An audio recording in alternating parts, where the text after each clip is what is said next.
Hello friends, good morning. Welcome to my channel. मैं Virendra sir AB learning education में आपका स्वागत करता हूं। दोस्तों, आज हम पढ़ेंगे क्लास 9 की दूसरा चैप्टर जो है, पहला चैप्टर का जो है दूसरा सवाल। और सबसे पहले जो भी फ्रेंड नए हमारे चैनल को सब्सक्राइब कीजिए, शेयर कीजिए ज़्यादा से ज़्यादा दोस्तों के पास, और कमेंट कीजिए। जो भी क्वेश्चन ना समझ में आए हम आगे समझाने की कोशिश करूँगा। थैंक यू दोस्तों। चलिए सीधे टॉपिक पे आते हैं।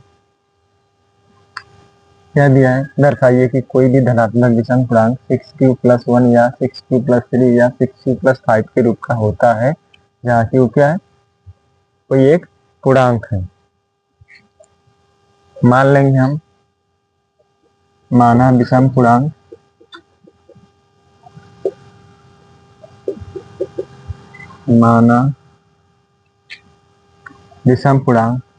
बराबर a है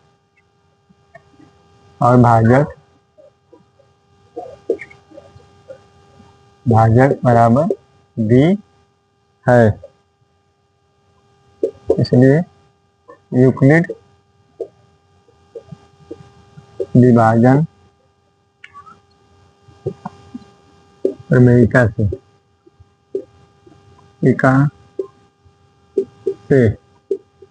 क्या हो जाएगा, a=bq+r से भाग देते हैं। जैसे q में 6 का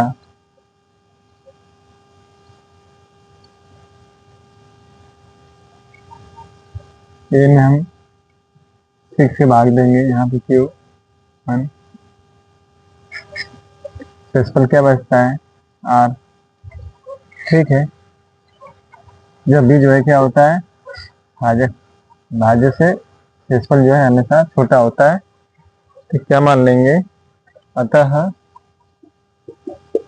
r बराबर 0, 1, 2, 3, 4, 5, ये 6 है, एक मान तो हम 5 तक ले जाएंगे। ठीक है, क्या हो जाएगा, a=bq+r के लगाएंगे, a=bq+r के मान क्या रखेंगे, 0,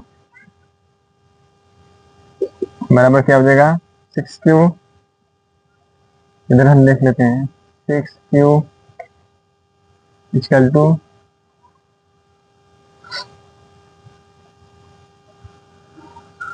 6q का है तो क्या हो जाएगा, 2 कोष्टक में 3q। फिर क्या हो जाएगा, a=bq+1,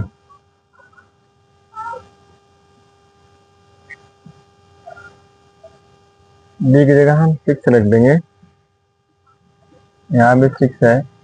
6a=6q+0 तो 6q, a=6q+1 के तो क्या हो जाएगा, a=6q+1 के। अगला संख्या 2 रखेंगे, a=6q+ r की जगह 2 तो क्या हो जाएगा, a=6q+2। यहाँ पे इसको कॉमन करेंगे, a=6q+2 क्या हो जाएगा कॉमन, a=2 कोष्टक में 3q+1 के। अगली संख्या क्या है, a=6q+3 क्या हो जाएगा, a=6q+3।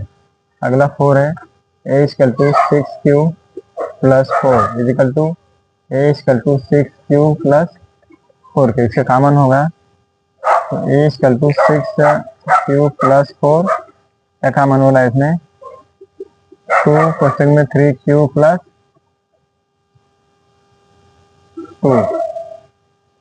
अगला क्या है, a=6q+5, a=6q+5। तो हमें क्या चाहिए, विषम पूर्णांक चाहिए। ठीक है, क्या मांग रहा है, 6q+1 या 6q+3 या 6q+5। तो हमारा 6q+1, 6q+3, 6q+5। इसको नोट्स करिए, हम आगे समझते हैं। अतः धनात्मक पूर्णांक के रूप का होगा, क्या होगा? 6q + 1, 6q + 3, 6q + 5। ये हमारा आंसर है दोस्तों। हम अगला पॉइंट देखते हैं, इसको नोट्स कर लीजिए। चलिए दोस्तों, क्या दिया है? किसी परेड में, दूसरा सवाल है, तीसरा, किसी परेड में 616 सदस्यों वाली एक सेना की टुकड़ी को 32 सदस्यों वाले एक आर्मी लाइन के पीछे मार्च करना है। ठीक है, दोनों समूहों के समान दिशा वाले स्तंभों में मार्च करना है। उन स्तंभों की अधिकतम संख्या क्या होगी जिसमें वे मार्च कर सकते हैं? अधिकतम संख्या जब भी पूछे तो हम जो है उसका HCF निकालते हैं। तो क्या हो जाएगा? स्तंभों की अधिकतम संख्या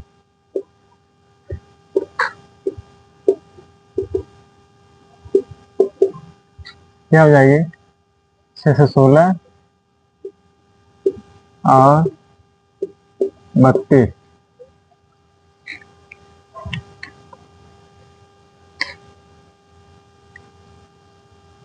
क्या हो जाएगा?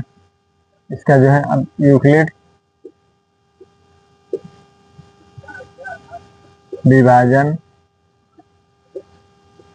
प्रमेयिका से